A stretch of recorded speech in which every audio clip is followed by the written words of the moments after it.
beat Edelweiss. GG. Let's see if my webcam froze. Alright, we're good.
Nice. Finally repeat Edelweiss. What a great level. Let me mute my audio real quick. Ooh, yeah, it was a little bit annoying to rebeat. Took me like 2 or 3 extra sessions. Let's see, 16k times the first time around. Yeah, I was really drawn to this level by how unique the gameplay was. I like hexitine's kind of faded block design style. So yeah, a lot going for this level. Very high CPS, which wasn't really an issue. I do enjoy a lot of high CPS levels. I'll go through the editor real quick just to kind of give you a short little review, just because I think this level deserves some more attention.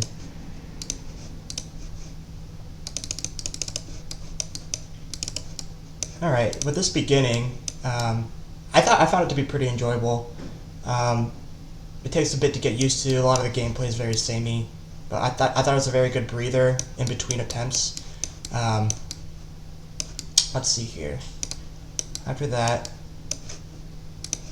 this opening drop section, I found it to be the most fun part. Yeah, right here. Like a lot of these orb connections, especially this ship part, really good gameplay here. A lot of people say that difficulty is carried by this first half. I completely disagree. I thought this whole, up until like around 50%, which I'll get to, I think is the most consistent part. I guess a couple problems you run into are, let's see, the ship part's honestly not too bad once you get it down, but I guess when you come into this robot, this portal here, you have to click this red orb really fast, and it's hard to get used to for me. And then a lot of these wave sections, they're not that hard. Again, just with hexitine's style, I run into a lot of visibility issues where I'd randomly kind of bonk into these spikes just because I don't see them. That's just a eyesight issue on my part, I guess. But yeah, with this wave, you have to hit this mini wave portal, and I sometimes miss it entirely. This section gives people a lot of trouble, namely because of these 4 orbs over here.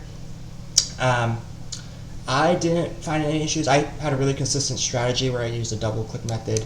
What gave me a ton of issues, I think this is the second hardest part, is right after coming into this ball portal. Honestly, these timings are pretty much buffers, but they're all dependent on how you time this blue orb. So sometimes I'd be too early and crash into these spikes, or most of the time I'd be somehow too late and I'd crash like right into the robot here. And then another big choke point is after that, let's see here. Where am I? Okay. Yeah, this UFO is, kind of an interesting. Sometimes I click too fast through this burst, and oh, this is what I'm thinking of. Okay. Yeah, this is probably the second hardest part, because there's just a lot of very specific timings here. Like you have to click very early into this blue orb, and then very late with this one. Because oftentimes I'd either crash into this spike, or I'd hit this gravity portal, which you're not supposed to, and that messes up your entrance into the ship. Again, a lot of the ship section is super open, but I'd find myself choking to this spike specifically, which is little bit silly. Oops. Alright, moving forward. Yeah, the hardest wave section I'd say is here. I don't know, it's probably not going to give anyone issues but me. I just found myself dying to this mini wave section for some reason. And then, okay, here we enter, I guess this is another choke point. I found these dash orbs to be a little bit finicky with the UFO.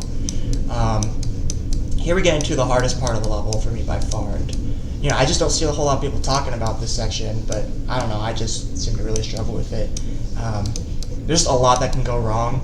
This dash orb in particular I died to like 10 times just because this is, I don't know if this, you can't buffer this, you have to time this, but you can hold down and hit the D block down here, but so many times I found myself crashing into this floor because I slightly inputted it incorrectly, so I don't know what was up with that. And all these timings are dependent upon one another, so you kind of have to like micro adjust. These blue orbs in particular were really hard to get down, and yeah, this wave part's chokeable. Sometimes, a lot of these wave sections, you sometimes go up too high, and then you either crash into the next section, which kind of sucks. You know, with these orb timings, you have to click really early, pretty early here, and then pretty late. And this one is when you have to click early and really late on the black orb. And yeah, I just died to these numerous times. And then finally, this last cube section is very chokeable. It's not that bad, but I found myself dying here probably 7 or 8 times. I think 6 times total from both the original completion and the rebeat. But yeah, experience aside, I still think this level is awesome. I actually rebeat this on 120 Hz VSync. I think just the orb, the timing connections just felt a lot better for me. So I think it would be pretty low refresh rate friendly if you're interested in picking it up. Yeah, good level. I think it's pretty underrated. This is right under Black Blizzard on the all rated extreme list. I think this is miles harder, honestly. So definitely, hopefully this gets a boost in the future. Yeah, GG's.